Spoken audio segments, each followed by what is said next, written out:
बिस्मिल्लाहिर्रहमानिर्रहीम। अस्सलाम वालेकुम नाज़रीन, आप यूट्यूब चैनल देख रहे हैं। मैं इमरान ख़ान हूँ। आने वाले दिनों में वज़ीर आज़म पाकिस्तान इमरान ख़ान साहब के लिए मुश्किलात मज़ीद बढ़ेगी और ये मुश्किलात पाकिस्तान के लिए नहीं, तुर्की के लिए भी बढ़ रही हैं। तुर्की का लीरा जो उनकी करेंसी है वो लगातार रिकॉर्ड निचली सतह पर जा रहा है। यूरोपीय यूनियन और मगरबी ताकतें तुर्की के ऊपर दबाव डाल रही हैं। उसकी तजारत को इफ़ेक्ट करने की कोशिश की जा रही है। हालांकि सऊदी अरब ने बहुत कोशिश की, लेकिन तुर्की से सऊदी अरब की जो ट्रेड है वो कम नहीं हो पाई। उसकी एक वजह है कि सऊदी अरब के अंदर जो लोग रहते हैं वो तुर्कों से मोहब्बत करते हैं। सऊदी हुक्मरान तुर्कों से मोहब्बत नहीं करते। अरबों के दिल में तुर्कों के लिए एहतराम मौजूद है, लेकिन अरब हुक्मरानों के दिल में तुर्कों के लिए एहतराम मौजूद नहीं है।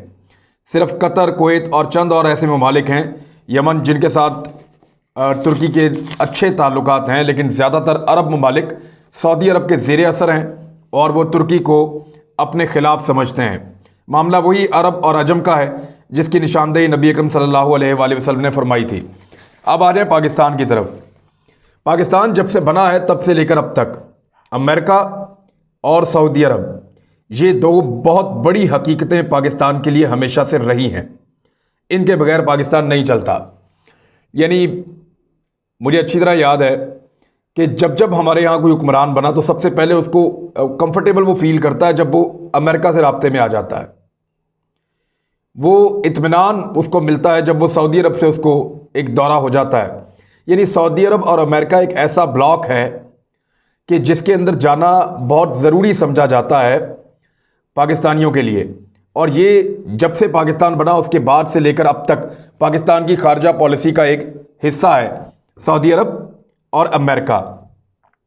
लेकिन अब वक्त तब्दील हो रहा है और वक्त की तब्दीली ये होनी थी। चाहे इमरान खान प्राइम मिनिस्टर होता, चाहे नवाज शरीफ होता, चाहे कोई और होता, कोई भी प्राइम मिनिस्टर होता, ये तब्दीली होनी थी, क्योंकि वक्त अपने आप को बदल रहा है और बहुत तेज़ी से बदल रहा है। चंद सवालात हैं जो पाकिस्तान की एस्टेब्लिशमेंट ने और पाकिस्तान के थिंक टैंक्स ने उठाए और उनके जवाब तलाश किए। वो सवालात मैं आपके सामने रखता हूं ताकि आपको भी इस बात का अपने जहन से आप अंदाज़ा लगा सकें कि पाकिस्तान के लिए क्या बेहतर था। एक तो सऊदी अरब के बारे में सबसे बड़ा सवाल ये था कि क्या सऊदी अरब मुस्लिम दुनिया को दुरुस्त सिमत में लीड कर रहा है या दुरुस्त तरीके से लीड कर रहा है। तो उसका सादा जवाब है नहीं, क्योंकि सऊदी अरब की क़यादत में इस्लाम और मुसलमान मुल्क इकट्ठे नहीं हुए, बल्कि आपस में ज़्यादा लड़ते रहे हैं। लीडर होने के बावजूद सऊदी अरब ने सुलह की बात नहीं की, लड़ाई और झगड़े की बात की है। अफवाज बनाई हैं, हथियार ख़रीदे हैं, मगरिब से हथियार ख़रीदे मशरिक़ में बसने वाले मुसलमानों के ख़िलाफ़। और सऊदी अरब की जो क़यादत है या लीडरशिप है उसके दौरान मुसलमानों का शराज़ा बिखरा है, मुसलमान मुल्कों में तबाही हुई है, मुसलमान एक दूसरे से दूर हुए हैं, वो एक दूसरे के करीब नहीं आए, मोहब्बत और अमन नहीं आया मुसलमानों के बीच में, बल्कि नफ़रत और बदअमनी आई है। तो ये सऊदी अरब की क़यादत का फ़र्क है। और क्या उसकी क़यादत से मुसलमानों का कोई भला हुआ है या इस्लाम का कोई भला हुआ है। सऊदी अरब की क़यादत में इस्लाम का एक मनफी चेहरा दुनिया के सामने आया और सऊदी अरब उसको रोक नहीं पाया। यानी मुसलमानों पर दहशतगर्दी का ठप्पा लगा, सऊदी अरब को आप कभी नहीं सुनेंगे कि इसके खिलाफ आवाज़ उठाएं। मुसलमानों की तंजीमों को दहशतगर्द करार दिया गया, आप कभी नहीं सुनेंगे कि सऊदी अरब ने कहा हो कि नहीं ये मुजाहिदीन है, ये दहशतगर्द नहीं है, ये अपनी ज़मीन खाली करवाने के लिए दूसरे लोगों से लड़ रहे हैं। ऐसा कभी नहीं हुआ। मुसलमानों को बदनाम करने के लिए पैसा खर्च किया गया, उनके अंदर ग्रुप्स बनाए गए और उनको आपस में लड़ाया गया। सऊदी अरब ने कभी नहीं कहा कि पैसा खर्च करने वालों से पूछो, इसराइल से पूछो, मगरबी एजेंट से पूछो, बैनुल-अक़वामी एजेंसियों से पूछो जिन्होंने ये सारा गंद डाला है। तो सऊदी अरब ने मुसलमानों के इमेज के लिए कोई काम नहीं किया और इस्लाम को पुरअमन मजहब बताने के लिए सऊदी अरब ने अमली तौर पे आवाज़ नहीं उठाई। क्या उसने मुसलमानों के हुकूक के लिए आवाज़ उठाई? एक जंग में हिस्सा लिया सऊदीया से आने वाले लोगों ने, जो अमेरिका ने लड़ी अफ़गानिस्तान में रूस के ख़िलाफ़। और उसामा बिन लादेन भी सऊदी अरब से आए थे और बहुत सारे लोग सऊदी अरब से आए थे। उस वक्त सऊदी अरब के अपने अंदर एक बगावत का ख़तरा था, तो सऊदी अरब ने अपने लड़ने वाले लोगों को यहाँ भिजवा के उनको एक बैटल फील्ड दे दिया कि आप वहाँ जाके लड़ें। अपनी जान छुड़ाई और ये एक लड़ाई लड़ी, वहाँ वो मुजाहिदीन कहते रहे हैं, मुजाहिदीन का रुतबा देते रहे हैं। उसके बाद सऊदी अरब ने कहीं कश्मीर में लड़ने वालों को मुजाहिदीन नहीं कहते, वो अफ़गानिस्तान में गैर मुल्की फोर्सेस से लड़ने वाले तालिबान को मुजाहिदीन नहीं कहते, वो जहाँ जहाँ दुनिया में मुसलमान पिस रहे हैं, मार खा रहे हैं, गैर मुस्लिमों से लड़ रहे हैं, उन्होंने कभी किसी को मुजाहिदीन नहीं कहा और ना कभी किसी को सपोर्ट दी है, बल्कि अपनी सिक्योरिटी के लिए उन्होंने अमेरिकन असला और गैर मुल्की फ़ौजों को जमा किया। इवन पाकिस्तानियों पे वो बहुत इन्हिसार करते हैं अपनी ज़ाती सिक्योरिटी के लिए। तो ये जो है वो सऊदी अरब का किरदार रहा। और उसके बाद जब लगातार आप ये किरदार अदा करते हैं तो ऑप्शंस पैदा होती हैं। कोई और उठता है वो और आपसे आपका इख्तियार ले लेता है, कोई और उठता है और वो उठकर आपसे आपके इख्तियारात ले लेता है, आपकी पोजीशन ले लेता है। ये अल्लाह का कानून है और इसी कानून के तहत तैयब उर्दगान उठा, इसी कानून के तहत पाकिस्तान से आवाज़ें उठना शुरू हुई। तो हुआ ये कि सऊदीज़ पीछे जाना शुरू हुए, उनका बहुत बड़ा इन्हिसार एटॉमिक पावर पाकिस्तान के ऊपर था। लेकिन जब वो और उनकी क़यादत पे उंगलियां उठ रही थीं तो वो एक्सपेक्ट कर रहे थे कि पाकिस्तान पूरी ताकत से उनके साथ खड़ा हो जाएगा, लेकिन ऐसा इस बार नहीं हुआ, जिसका सऊदी अरब को गुस्सा है। अब आ जाएं अमेरिका की तरफ। क्या अमेरिका पाकिस्तान का हकीकी मददगार रहा है? मैंने आपसे बताया कि अमेरिकन जो मल्टीनेशनल कॉरपोरेशन हैं वो पाकिस्तान से इतना पैसा निकाल के ले जाती हैं कि उसका 10-15% भी इमदाद के तौर पे वापस नहीं मिलता। नंबर 2, जो बैनुल अक़वामी मालियाती इदारे हैं वो इतना बड़ा सूद पाकिस्तान से निकाल कर ले जाते हैं कि जिसकी कहीं मिसाल नहीं मिलती। नंबर 3, पाकिस्तान की सस्ती लेबर और पाकिस्तान के वसाइल पे कब्ज़ा और पाकिस्तान को अपने हक के लिए इस्तेमाल करना। पाकिस्तान के हवाई अड्डे इस्तेमाल किए, पाकिस्तान का ज़मीनी रास्ता इस्तेमाल किया और जंगें लड़ी अपने ज़ाती फ़ायदे के लिए अमेरिका ने। तो ये अरबों डॉलर का नुकसान पाकिस्तान को ये भी हुआ है। तो पाकिस्तान को अमेरिका का कोई फ़ायदा नहीं हुआ, उल्टा नुकसान हुआ। और हमारे यहाँ पे दहशतगर्दी की एक वेव आई, एक लहर आई, जिसने हमें अरबों डॉलर का नुकसान दिया। इतना नुकसान दिया कि पाकिस्तान के लगभग 70 से 80 हज़ार लोग शहीद हो गए और अब तक वो सिलसिला जारी है। अब दोबारा एक वेव आ रही है। तो अमेरिका का पाकिस्तान को फ़ायदा नहीं हुआ, उसने पाकिस्तान की मदद नहीं की, बल्कि पाकिस्तान ने अमेरिका के साथ दोस्ती में खोया है, पाया नहीं है। यानी जब ये शुरुआत हो रही थी ताल्लुकात की तो अमेरिकन बहुत डाउन टू अर्थ थे पाकिस्तान के साथ, लेकिन वक्त के साथ साथ जैसे जैसे उन्होंने पाकिस्तान को पैसा दिया, पाकिस्तान को स्टडी किया, उन्होंने गौर किया कि ये तो इनके हुक्मरान, उनको आप ख़रीद लें तो पूरी कौम आपके काबू आ जाती है। तो उन्होंने अपनी मनमानी की, अपनी मर्जी के फैसले करवाए। यहाँ से लोगों ने उनको खतूत लिखे और उनको कहा जी हमें हुक्मरान बनाए, हम आपकी ज़्यादा बेहतर खिदमत कर सकते हैं। अभी नवाज शरीफ साहब ने हामिद करज़ई से मुलाकात में अमेरिका को ऑफ़र की थी कि जो खिदमत आपकी मैं कर सकता हूँ वो ये लोग नहीं कर सकते। तो इस तरह अमेरिका के साथ ताल्लुकात में पाकिस्तान ने खोया और पाया कुछ नहीं, अमेरिका ने हमें दिया कुछ नहीं और हमारा बहुत कुछ लूटा है। एक और चीज़ यह है कि क्या मुस्तकबिल में अमेरिका पाकिस्तान के लिए काबिल एतबार साबित होगा? और एक और इसका हिस्सा सवाल का आप ये बनाएं कि क्या अमेरिका से ताल्लुकात पाकिस्तान को पैरों पर खड़ा कर सकेंगे? तो इसका जवाब है नहीं।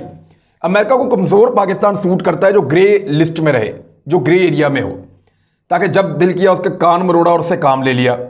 और पाकिस्तान एक एटॉमिक पावर है, उससे इसराइल खुश नहीं है और इसराइल पाकिस्तान की रेंज में है। तो अमेरिका कभी नहीं चाहेगा कि इसराइल को नुकसान हो, लिहाजा अमेरिका पाकिस्तान को हमेशा दबा कर रखेगा, कभी पैरों पे खड़ा नहीं होने देगा, इकॉनमी को कमज़ोर रखेगा और ग्रे लिस्ट में या ग्रे एरिया में रखेगा, ताकि पाकिस्तान को हमेशा अमेरिका की ज़रूरत रहे और अमेरिका कैरेट एंड स्टिक वाली पॉलिसी, यानी गाजर भी देगा और डंडा भी हाथ में रखेगा। तो इस पॉलिसी के तहत वो पाकिस्तान को चलाना चाहेगा। इसलिए अमेरिका के साथ पाकिस्तान के अपने पैरों पे खड़े होने के इम्कानात ना होने के बराबर हैं। इसराइल का मसला ये है कि इसराइल बहुत तेज़ी से अपने आप को तस्लीम करवा रहा है पूरी दुनिया के सामने। अभी मुसाद का जो हेड है उसने ये स्टेटमेंट दिया कि सऊदी अरब हमारे साथ ताल्लुकात नॉर्मलाइज करने, यानी हमें तस्लीम करने जा रहा है बहुत जल्दी। उसका ये क्लेम है, उसने ये कहा है, ये अभी हाल ही में कहा है। जब मैं आपसे बात कर रहा हूं, मैंने आज ये खबर पढ़ी है कि मुसाद के चीफ ने यह कहा है कि सऊदी अरब भी हमें तस्लीम करने जा रहा है। बहुत बड़ी खबर है, इसके ऊपर एक अलग वीलॉग करेंगे और इसकी तफसीलात निकालेंगे कि क्या ये मुमकिन है और सऊदी अरब क्या कहता है, इसराइल क्या कहता है और अमेरिका क्या कहता है और इनका ट्रैक रिकॉर्ड क्या है। अब इमरान खान वो वाहिद आदमी है जिसने कहा कि पूरी दुनिया भी अगर इसराइल को तस्लीम कर लेगी तो मैं नहीं करूंगा, मैं अपने अल्लाह को क्या मुंह दिखाऊंगा। अब इस चीज़ ने इसराइल को जहरीला कर दिया है।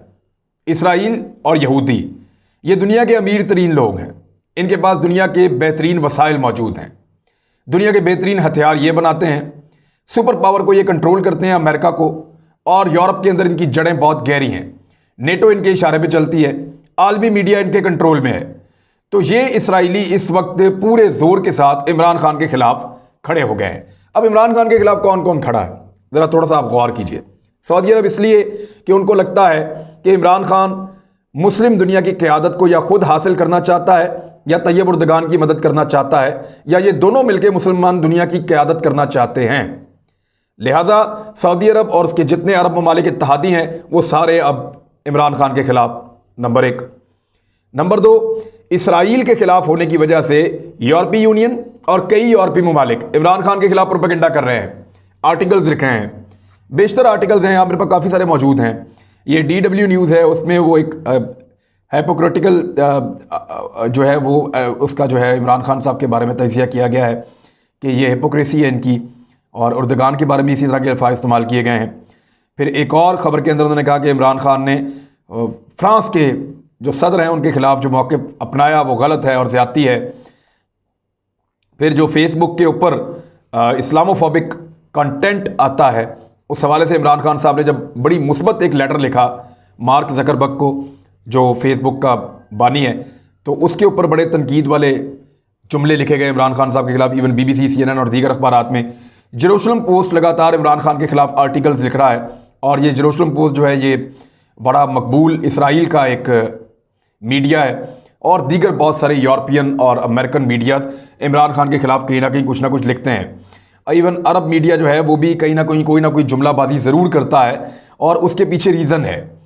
वो रीज़न ये है कि इमरान खान को हटाओ और उन लोगों को लेकर आओ जो कंप्रोमाइज़ करें, और अमेरिकन लॉबी, इसराइली लॉबी और सऊदी अरब के मफादात का तहफ़्फ़ुज़ करें।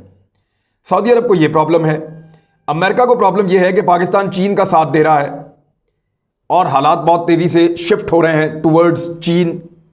पाकिस्तान अमेरिका पे अपना इन्हिसार कम करना चाहता है, चीन भी कम करना चाहता है, और ये दोनों ममालिक और दीगर ममालिक यहाँ के अगर ये इकट्ठे हो जाते हैं जो ये मिलकर कर रहे हैं, तो फिर अमेरिका की अजारादारी दुनिया पर से आहिस्ता आहिस्ता ख़त्म होना शुरू हो जाएगी। अब IMF की एक रिपोर्ट के मुताबिक चीन जो है वो इकोनॉमिक सुपर पावर बन चुका है। 2018 से ऑनवर्ड वो तकरीबन इसी स्टेज के ऊपर खड़ा है और अमेरिका से आगे है, काफ़ी आगे है। तो अब ये जो चीज़ें हो रही हैं इसकी वजह से अमेरिका और फिर इसराइल का मसला आपके सामने है कि अरब ममालिक उसको तस्लीम करते हैं। सऊदी अरब इसलिए नहीं कर पा रहा कि तुर्की और पाकिस्तान को एक मौका मिल जाएगा इस्लामिक दुनिया को लीड करने का। सऊदी अरब के लिए बहुत टेक्निकल इशू है, वो भी इमरान खान से नाराज़ है। लिहाजा बेशुमार खबरें अब इस आदमी के खिलाफ बैनुल अक़वामी मीडिया में चलना शुरू हो जाएंगी। आने वाला वक्त इमरान खान के लिए मज़ीद मुश्किल होगा, ना सिर्फ बैनुल अक़वामी सतह पे बल्कि पाकिस्तान के अंदर भी। मुझे ये बड़े, मैं आपको अहम तरीन ज़राए से ये बात बता रहा हूँ कि पाकिस्तान को ये ऑफ़र की गई थी कि आप इसराइल के बारे में अपनी पॉलिसी को नरम करें, हम आपको फैटफ की वाइट लिस्ट में डाल देंगे। इसराइल के बारे में अपनी पॉलिसी को नरम करें, हम आपको फैटफ की वाइट लिस्ट में डाल देंगे। और ये खबर मुझे बहुत काबिल एतबार और बहुत तगड़े आदमी पाकिस्तान के उसने बताई थी। मैं अभी फ़िलहाल नाम नहीं लेना चाहता, उनके लिए मुश्किलात पैदा हो जाएंगी, लेकिन उन्होंने मुझे ये बताया था कि अगर पाकिस्तान इसराइल के लिए गुंजाइश पैदा करे, अपने मौक़िफ़ को नरम करे, तो फैटफ की वाइट लिस्ट में आ जाएगा और बैनुल अक़वामी मालियाती इदारों को कहा जाएगा कि वो पाकिस्तान को हेल्प आउट करें क्राइसिस से निकलने में, और बहुत सारी चीज़ें आपकी मदद भी हो जाएगी, आपकी एड भी खुल जाएगी। तो ये मुझे पक्की खबर मैं आपको दे रहा हूँ, लेकिन इसके ऊपर पाकिस्तान अमल नहीं कर पाए इमरान खान की वजह से और इमरान खान के एक मौक़िफ़ की वजह से। तो उसका खुमियाजा आप सारे भुगत रहे हैं, हम सारे भुगत रहे हैं, लेकिन खुशी खुशी भुगत रहे हैं, हम कोई परेशान नहीं है। ये मौक़िफ़ कायद-ए-आज़म का मौक़िफ़ था, ये मौक़िफ़, ये अल्लाह का कानून है कि जो मुसलमानों के ऊपर जुल्म करे आप उसके साथ हाथ नहीं मिला सकते। फ़िलहाल फ़लस्तीन के लिए, बैतुल मक़दिस के लिए हम आवाज़ उठा रहे हैं, हमें इस बात का फ़ख्र रहेगा और अल्लाह ताला इसके बदले में शायद हमारे गुनाह बख्श दे, और इसके बदले में शायद अल्लाह ताला जो है उससे उम्मीद करनी चाहिए अच्छे की, अल्लाह ताला हमारी बख्शिश करे और हमारे मामलात जो हैं वो आखिरत वाले आसान करे। अब जो मामला है वो ये है कि पाकिस्तान के अंदर भी एक बहुत बड़ी फोर्स को तैयार किया गया है पैसा देकर। इसमें सहाफ़ी भी मौजूद हैं जिनको नज़रिए के नाम के ऊपर, जिनको मिलिट्री के ख़िलाफ़ एक ऑप्शन बनाने के नाम के ऊपर, या पॉलिटिकल पार्टी से वाबस्तगी के नाम के ऊपर, या लालच के नाम के ऊपर उनको इकट्ठा किया गया है। इसी तरह से पॉलिटिकल पार्टीज़ जो एक दूसरे की कभी शक्ल नहीं देखना चाहती थी, उनको इकट्ठा किया गया है कि मिलकर हमला करो इमरान खान पे। और आपके सामने पीडीएम की सूरत में एक तहरीक आ गई है। मजहबी लोगों के ऊपर इन्वेस्टमेंट आने वाले दिनों में होगी और वो इमरान खान पे मजहबी नौयत के इल्ज़ामात लगाकर इसको दीवार से लगाने के लिए एक और मुहिम चलाएंगे। और मजहबी नौयत के लोग जो है वो आर्मी चीफ बाजवा पे दोबारा अटैक कर सकते हैं, जैसे कि पहले उनको कादियानी करार दिया गया था। तो बहुत मुमकिन है कि इस किस्म का attack army chief general Bajwa के ऊपर दोबारा किया जाए। जो तहरीके तालिबान पाकिस्तान या दहशतगर्दों के कुछ ग्रोह बिखरे हुए थे अफगानिस्तान में, उनको भी मुनज़्ज़म किया गया है और बाकायदा पैसा खर्च किया गया बैनुल अक़वामी सतह पे ताकि पाकिस्तान के ऊपर अटैक किया जाए। ये बहुत सारी चीज़ें मिलकर एक महाज बना रही हैं पाकिस्तान के ख़िलाफ़, क्योंकि इमरान खान जिस पॉलिसी पे पाकिस्तान को चला रहे हैं वो रास्ता बहुत मुश्किल है, लेकिन उस पर आपको कोई ना कोई मंजिल मिलने की तवक्को रखनी चाहिए। क्योंकि जिस रास्ते पे हम 70 साल चलते रहे हैं, रास्ता तो आसान था, पैसे लो खा जाओ, पैसे लो खा जाओ, लेकिन उसकी मंजिल कोई नहीं थी। अब देखना यह है कि इमरान खान और इमरान खान की स्टैब्लिशमेंट, इदारे, चाइना, रूस, तुर्की, मलेशिया, सेंट्रल एशिया और ख़ित्ते के दीगर ममालिक पाकिस्तान का किस हद तक साथ दे सकते हैं और पाकिस्तान इस क्राइसिस से अपने आप को कैसे निकालता है।